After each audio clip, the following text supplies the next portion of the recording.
안녕하세요. 분석센터장 K입니다. 이제 A매치 기간이 다가오며 각종 해외 축구 대회들이 이어지는 기간입니다. 다음 주까지 쭉 진행되는 만큼 네이션스 리그를 위주로 영상 제작될 것이며 월드컵 예선 및 야구까지 더 많은 경기들의 분석과 경기 시작 전 최종 라인업을 통한 최종 결과 예측에 도움이 필요하신 분들께서는 영상 하단 고정 댓글의 링크를 통해 연락 주신다면 최선을 다해 도와드리겠습니다. 금일 경기는 프로토 122회차 네이션스 리그 이탈리아와 벨기에의 매치입니다. 먼저 이탈리아는 개막 두 경기를 프랑스와 이스라엘을 만나 모두 잡아내며 쾌조의 출발을 하고 있습니다. 확실히 유로 때와는 달라진 모습입니다.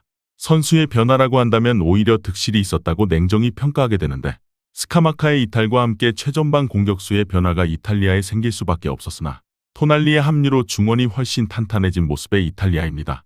특히나 이번 경기는 바렐라가 부상에서 돌아와 다시 대표팀에 합류하게 되어 선발 출장할 것으로 보여지고 디마르코와 바렐라 두 명의 인테르 듀오의 측면 중앙을 오가는 조율 속에 또다시 상대 공간을 노리는 속도감 있는 전개를 보여줄 것이라 예상됩니다.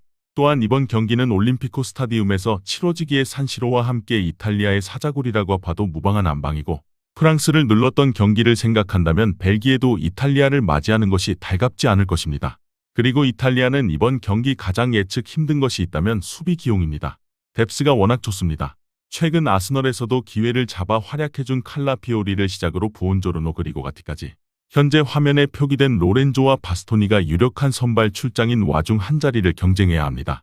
이들의 수비 능력 자체만 따지고 본다면 확실히 상대가 박스한 경쟁을 하기 어려운 만큼 개인적으로 이번 경기 이탈리아의 골망은 흔들리지 않을 가능성이 더 높아 보이기도 합니다.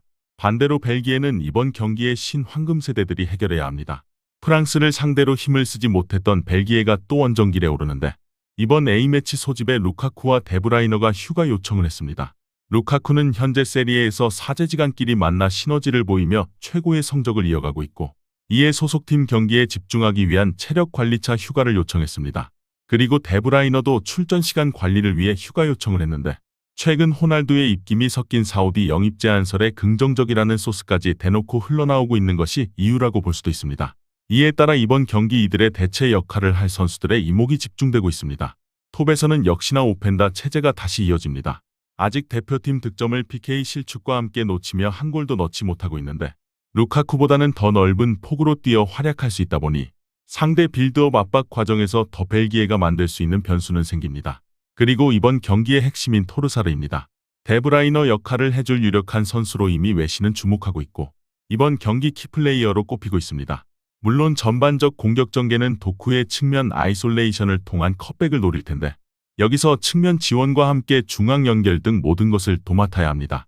이탈리아의 높은 수비 라인과 압박을 생각한다면 쉽게 침투하는 것은 어려울 수 있는데 도쿠와 루케바키오의 발기술이 이를 극복할 수 있을지가 관건입니다. 그런데 아쉽게도 벨기에는 지난 2021년 6월 이후 그 어느 대회에서도 피파 랭킹 10위 이상에 위치한 국가들을 상대로 한 번도 이긴 적이 없었고 최근 국제대회 12경기 중 10경기에서 양팀 득점을 하지 않았음을 고려한다면 양열세라고 생각되는 이번 경기는 득점이 까다로울 것이라 생각할 수밖에 없는 것 같습니다. 결과 예측을 해본다면 이번 경기는 사실 데이터적인 측면에서 접근할 부분이 그리 많지 않습니다. 숫자가 아닌 정말 축구 그 자체를 파악해야 하는데 양팀의 전술을 본다면 벨기에가 답답한 경기를 하게 될 가능성이 높습니다. 확실히 발기술이 좋은 도쿠와 토르사르 그리고 루케바키오를 활용해서 측면 엔드라인까지 파고드는 아이솔레이션을 해야 하는데 아무리 생각해도 이탈리아의 높은 미드필더선에서의 압박을 쉽게 뚫어내기 힘들 것 같다는 생각입니다. 체격에서도 수비에 밀릴 것을 생각하면 그리 많은 찬스를 측면에서 찾기는 힘들 것이라 보여지고 컷백이 아닌 크로스 상황이라면 박스한 경쟁도 쉽지 않습니다. 이탈리아도 확실한 스트라이커 포지션에 있어서는 레테기가 부족하다는 느낌은 들지만 이전 프랑스를 상대로 보여준 이탈리아의 전개 방식은 톱 차원에 의존하지 않는 모습을 보였고 벨기에가 쿠르투아가 여전히 대표팀에 합류하지 않은 이번 소집이라는 점에서도 카스테일스의 선방 능력은 아쉬울 수 있습니다. 물론 벨기에의 수비가 파스는 조금 아쉬운 점이 있다만 나쁘지 않고 대량 실점 상황은 없을 것 같습니다. 하지만 벨기에의 최근 대표팀 공식전 12경기 중 2경기만이 양팀 득점이었고 이탈리아의 우세가 예상되는 이번 경기는 클린시트 패배 가능성도 생깁니다. 따라서 주력은 2.5점 언더가 되면서 이탈리아의 승리를 서브로만 노려보게 됩니다.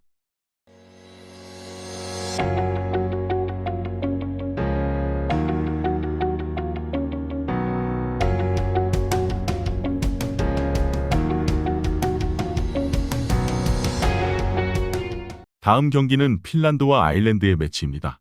먼저 핀란드는 나중에 말씀드릴 아일랜드와 마찬가지로 앞선 두 경기를 모두 무득점 패배를 하고 B리그에서도 생태 교란종 잉글랜드까지 끼어 더 밀리는 상황에 빠지고 말았습니다. 이미 그룹 2에서 유력한 3, 4위가 될 것이라 보여지는 상황이고 C리그 강등을 피하고자 전력으로 붙게 될 맞대결을 홈에서 먼저 가져갑니다. 그런데 푸키도 이제는 나이가 있고 기량이 예전 같다고 보기 어려움도 있습니다. 그런데 공격은 전술로 보강을 하고 더 상대를 압박하는 것은 가능합니다. 실제 핀란드는 전술은 박스 미드필더를 활용하면서도 한층 공격 라인을 올리고 풀백들의 전진 또한 더 적극적으로 활용하고자 기존의 4-4-2 포메이션에서 변화를 가져왔습니다. 이번 경기도 핀란드는 동일하게 나올 가능성이 매우 높고 이전 두 경기에서 득점을 하지 못했던 경기 양상을 바꾸고자 공격적 운영에 초점을 둘 가능성이 매우 높습니다. 그런데 반코트 경기를 당했던 잉글랜드전은 할 말이 없다만 이전 그리스전도 그렇고 자책골이 나오는 상황 등 세트피스에서 뒷공간을 놓치는 상황, 그리고 수비 실수로 상대에게 기회를 헌납하는 등 전부 실점하지 않아도 되는 것이었습니다. 이번 경기는 상대의 포지션 상압박 자체의 강도는 오히려 홈에서 핀란드가 가져갈 수 있고 상대 전적도 네이션스 리그에서 홈원정 모두 1대0으로 승리를 했다 보니 우세는 가져가면서 경기 템포를 주도할 수 있을 것이라 생각됩니다. 홈에서 네이션스 리그 9경기 6승 2무 1패로 2점도 누리고 있다는 것을 성적이 증명하기에 이번 경기도 실수만 하지 않는다면 승점 확보는 가능할 수 있는 핀란드입니다. 반대로 아일랜드는 이번 경기 결과의 변수 그 자체입니다. 홀그림손 감독이 이번 A매치 소집 명단을 유의미하게 바꿨습니다. 제외된 선수는 도어티와 브라운 그리고 로빈슨과 오브라이언입니다. 오브라이언은 전력상 거의 제외된 느낌이라고는 하지만 도어티와 브라운 그리고 로빈슨은 중원에서 활약해야 하는 요소가 굉장히 컸던 선수들입니다. 그런데 이들이 빠지고 현재 화면상처럼 나이트를 내려 컬렌과 조율을 맞게 구상을 할 것으로 예상되고 있고 공격의 사모딕스가 원톱으로 너무 외로워 보였던 이전 결과들을 토대로 4-3-3 포메이션을 구축할 것으로 전망됩니다. 확실히 사모딕스가 블랙번에서도 눈부신 활약을 했고 입스위치 이적 후에도 결과를 보여주기도 했는데 이번 대표팀에서 활약을 얼마나 할 수 있을지도 새로운 시도를 하는 홀글림손 감독 체제에 이번 경기가 정말 중요할 것 같습니다.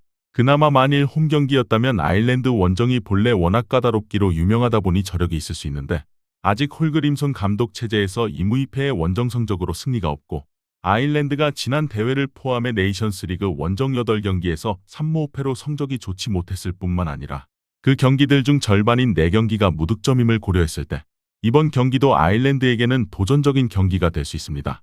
이미 기준점은 2.5점에서 바닥을 찍은 언더배당을 보이는 한골 싸움을 예고하고 있고 핀란드도 마찬가지이지만 아일랜드도 새로 짠 공격 판도를 얼마나 살릴 수 있을지가 관건인데 개인적으로는 핀란드 원정이 그리 쉬워 보이지는 않는 것 같습니다. 결과 예측을 해본다면 이번 경기는 이미 언더 배당이 바닥을 찍을 만큼 양팀의 최근 경기 양상은 처참합니다.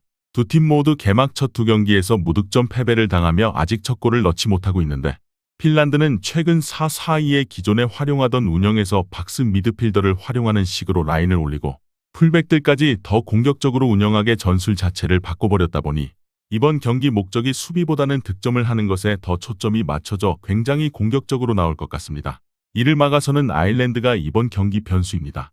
오브라이언은 기회를 잡지 못하는 와중 배제된 듯하고 도어티와 브라운을 빼면서 중원에서 체제 자체가 완전히 달라질 수 있는 상황이고 사모딕스가 지난 그리스전도 그랬지만 많이 외로워 보일 수밖에 없었습니다.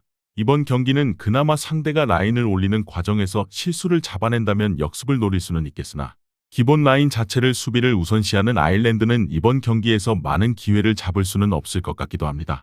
그렇다 보니 약정배당을 받기는 했으나 핀란드의 홈 강세를 생각해 1.43의 1 핸디승이 아니라면 2.5점 언더가 어쩔 수 없는 주력이 될 것이며 개인적으로는 핀란드의 목적이 공격적인 축구에 맞춰진 최근 전술상 양역배당이다만 1대0의 승리를 고려해서 핀란드의 승리를 서브로 노려보게 될 것입니다.